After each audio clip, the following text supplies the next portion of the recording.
The intent of this video today is to provide a brief overview of what behavioral finance is, specifically how human emotion, biases, and cognitive limitations of the way that we process and respond to information affects our decisions regarding investment and financial planning. So, Mike, thank you so much for joining us today, and I'll jump right into it. Over the last 12 to 18 months, we've seen our investors challenged with a high inflation period, rising interest rates, and fears of a U.S. recession. Can you talk about what behavioral finance is at a high level, what you've seen over the last 12 to 18 months, and how people who understand behavioral finance make more informed decisions? Yeah, certainly, Miles. Thank you. So behavioral finance at a high level is the study of people's emotional and cognitive biases they display. One of the key tenets of the efficient markets hypothesis is that investors make rational decisions, but the problem is that humans are not rational. And that's where the study of behavioral finance comes in to understand this.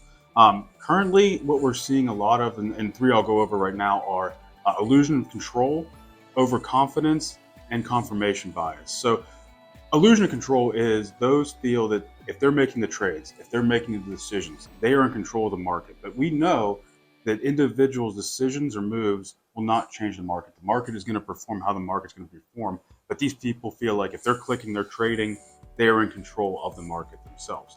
This also comes with overconfidence. A lot of people we work with are very successful. They're good at what they do. They're good in their role.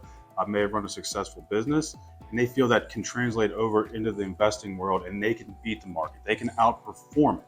When really the reality is that most active managers who are our best and brightest, they don't outperform the indexes that they're trying to beat. So for someone to come in and try to beat that is a little naive, and we try to steer people away from that. With these two biases comes confirmation bias. Now what this is people seek out information that validates their thesis. So if people feel there's a recession coming, they'll seek out articles that validate that point and ignore anything to the contrary. Same thing with certain sectors or companies. People seek that out, try to validate their position, like I said, while ignoring all other articles or sources to the contrary. Now, thank you, Mike. I believe our audience will certainly benefit from that information. And I'd like to draw out a couple more of those, those biases that you just talked about. Over your experience, you've advised numerous clients over your career. What are some common other biases that you see on a regular basis, specifically over the last 12 to 18 months? And then also, how do you go about as an investment advisor to trying to educate those individuals to make more informed investment and financial related decisions? So I'll even answer that in a little bit of a reverse order. And the way we handle it is by understanding and identifying them. And then our messaging has to address that to get them to where they need to be. I'm steering and coaching them to better results. But the three most common ones I've seen over my career are probably status quo, anchoring, and loss aversion. So briefly talking about that, what status quo is when people are faced with complex decisions, they tend to do nothing. They don't want to make a decision. So they may be in a situation where they have a prior 401k, IRAs, other investment accounts that may have high fees, poor options, poor management, but they would rather keep it there because they know what that is like in that experience versus moving to a new advisor and starting over. And that can be dangerous. I mean, they know in their mind that they should move, but because it comes cumbersome or a lot of decisions to be made there, they do nothing at all. Anchoring is a second one we see a lot. So sometimes when we bring a client on, they have a price target in their mind when they want to sell something. So they may have bought it at $75 a share. They don't want to leave till it's $100 a share without considering any new information or why the market is pricing that security at that price. So we want to try to alleviate that and understand everything that's in front of us and make the best decisions with the capital they have. The last one, loss aversion. It's been documented that the pain of loss is twice as great as the pleasure of a gain. And this comes true in investing all the time.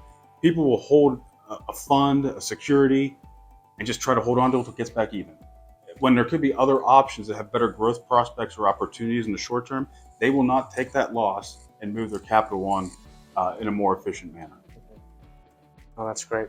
One bias that I see when I'm out in front of clients over the last 12 to 18 months is herding, which is the notion that individuals will follow the behavior of a large body of other investors. This is a very common thing that I see when I meet with participants. And the way that we mitigate that is taking a look at each individual and try to tailor a plan for that specific person.